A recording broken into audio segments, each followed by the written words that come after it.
No quadro Pergunta ao Profissional de hoje, vou conversar com a arquiteta Isa Brandão, que vai responder algumas perguntas enviadas por nosso público. Oi, Isa. Olá, gente. É um prazer estar aqui, poder ajudá-los nesse quadro e agradecer ao Curto Circuito pela essa oportunidade de estar próxima dos telespectadores. Então, nossa primeira questão é: quais as vantagens e desvantagens dos móveis sob medida? Olha só, eu acho que tem algumas vantagens que são hoje bastante visíveis. Assim, hoje você vai numa loja de modulados e eles têm um recurso tecnológico que são softwares ou programas de computador que facilitam muito, né, a gente para fazer rapidamente o projeto, visualizar rapidamente o projeto, porque eles inserem com rapidez os módulos que eles têm pré-concebidos, né, nas fábricas. O que eu acho, às vezes, a desvantagem é que muitos móveis têm que ser feitos sob medida. Eles são móveis que nós projetamos, planejamos e eles não se adequam ao modulado. Então, isso, às vezes, alguns móveis a gente acaba tendo que usar o recurso da marcenaria, né? O que eu gosto muito de trabalhar com os modulados é porque as empresas normalmente elas têm um compromisso muito grande com a questão da ergonomia, da praticidade, da estética. Eles estão sempre atualizados, né, no mercado, eles estão sempre buscando as informações, né, feiras de Milão, feiras internacionais. Então isso é bacana para o nosso projeto, né? O projeto final. Então eu acho que, enquanto que a marcenaria muitas vezes eles não têm esse recurso, né, tecnológico à disposição, né? Porque o projeto é um projeto seriado. Então isso é muito bacana. Quais as vantagens do piso em PVC? Ele pode ser utilizado em diversos ambientes? Existem diversos tipos de acabamentos e tons? Olha só, o piso PVC ele não é muito difundido aqui no Brasil, né? Então, assim, a gente ainda tem uma cultura de usar pisos nobres, quer seja pisos quentes como a madeira, por exemplo, que a gente até está vivendo um revival assim, de utilização das madeiras. E a gente também tem os materiais que são nobres também, que são pisos frios, como os mármores, os granitos, os porcelanatos. Eles têm tomado assim, bastante espaço, né, no mercado.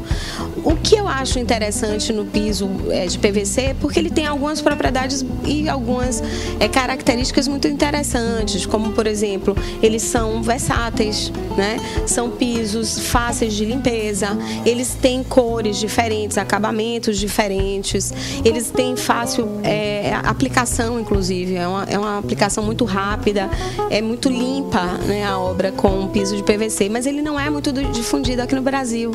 Você já vê que fora do Brasil, essa cultura da rapidez, a gente vê isso muito no mercado americano, né, de você fazer uma obra em 20 dias.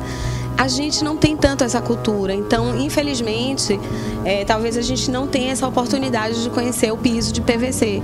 Mas eles têm uma estética super bacana, inclusive muitas vezes confunde até com uma madeira, por exemplo. E ele é fácil para limpar, ele tem uma coisa dos fungos também, das bactérias, que a gente tem um problema muito com a umidade, por exemplo, aqui em Salvador. Enfim, né? Eu acho que a questão é cultural mesmo, né, da gente não utilizar, mas eu acho que é uma alternativa que poderia ser apreciada. Quero decorar minha sala com gesso. Que tipo de moldura é mais indicada? E com relação à iluminação, o que posso utilizar? Olha só, Lídia, hoje a gente tem visto que as peças, o design reto, ele tem sido assim imperado, né? Tanto no mobiliário quanto, então isso vai repercutindo em todo o contexto, né, da decoração. Então, por exemplo, rebaixar com gesso, eu acho que fica bacana na sala. Você usar uma sanca reta, você usar o recurso dos rasgos com iluminação indireta. Eu acho que é muito legal. Eu gosto muito, muitas vezes, quando o cliente não quer fazer toda a casa rebaixada, eu sempre ofereço a possibilidade da gente fazer isso na sala de estar, na sala de jantar, porque a gente tem mais recursos, criar uma situação, uma iluminação cênica, com esses rasgos, com iluminações pontuais, eventualmente com o uso de pendentes. Então, eu acredito que essa é uma solução, assim, mais indicada. O que eu sempre aconselho, tanto para meus clientes quanto para as pessoas que estão assistindo a gente, é que busque sempre uma loja especializada em iluminação, porque isso vai facilitar, mesmo com o arquiteto. Eu acho que deve ter essa parceria. Acho que facilita e ajuda bastante. Eu não consigo compreender uma planta arquitetônica apenas no papel. Como vou saber se ela se adequa às minhas necessidades sem ainda tê-las? Olha, realmente é uma tarefa muito difícil, né? Sem críticas, né, para o telespectador, porque assim, a gente passa muito tempo, né? Quer seja num curso de arquitetura, num curso de decoração. Realmente é uma habilidade que você vai adquirindo com o tempo e com o uso. O que eu aconselho, isso sem nenhuma crítica, eu tenho clientes que têm uma capacidade fantástica de ler as plantas e tem outros que realmente não conseguem.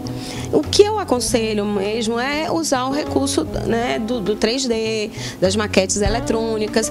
Quando o cliente não conseguir visualizar isso, peça ao profissional esse recurso do 3D, da maquete eletrônica, da perspectiva, até manual, muitas vezes. Isso facilita bastante. E realmente é a melhor solução. Mas é difícil mesmo. Muitas vezes é complicado. Que tipo de material tem menor custo para a construção de uma parede? Olha, Lídia, são perguntas assim que eu digo que são meio saia justa, né? Porque a gente não tem uma resposta pronta, né? Assim, por exemplo, vai depender muito do perfil da obra. Por exemplo, se você for comparar custo de material, obviamente a alvenaria, uma parede de alvenaria vai ser muito mais barata em termos de custos em relação ao drywall, que é o gesso acartonado, a parede de gesso. Mas o que acontece? Muitas vezes o custo-benefício, a tipologia da obra, quer dizer, você tem pouco tempo para poder executar a obra, muitas vezes isso vai pesar, não, mas em contrapartida eu vou com o gesso acartonado, eu vou executar essa parede em um dia. Isso talvez seja mais econômico, né? Então, realmente é uma pergunta é muito específica essa solução, né? Mas assim, obviamente que em termos de materiais, a alvenaria, obviamente, ela tem um custo menor do que o gesso, por exemplo. Qual a diferença, Isa, entre área total, útil e privativa? Olha, eu acho uma pergunta muito pertinente para esse momento, assim, que eu vejo que as pessoas estão buscando comprar imóveis. O mercado imobiliário ele está super aquecido. Então é interessante porque a gente sempre recebe aqueles folhetinhos, né, na rua e tal, e sempre tem área total, tal. Então assim, na verdade, a área total é uma área total construída, edificada, ou seja, você vai somar todos os pavimentos, todas as áreas comuns, e você vai ter uma área total daquele prédio, por exemplo. Vamos pensar num edifício de apartamentos. Você vai somar a garagem, o playground, a área de lazer, todos os pavimentos, e são 10 pavimentos.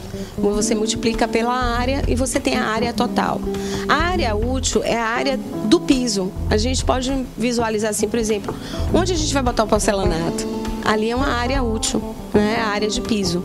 E a área privativa, ela se refere à área que é privativa do prédio. Por exemplo, eu compro um apartamento, a área privativa seria a soma da área do meu apartamento com a garagem ou com algumas áreas que pertencem. Hoje, alguns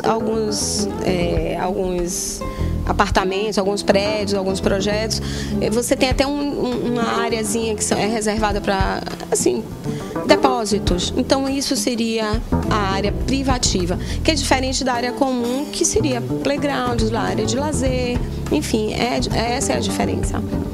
Ok, Isa, obrigada pela sua entrevista. O programa Curto Circuito agradece aqui sua participação e que você volte aí outras vezes, trazendo outras novidades aqui pra gente. Com certeza, foi um prazer e estou sempre à disposição. É um sucesso. Obrigada. E você de casa, não deixe de acessar o nosso site www.decoraçãosalvador.com.br e continuar mandando suas perguntas na próxima semana.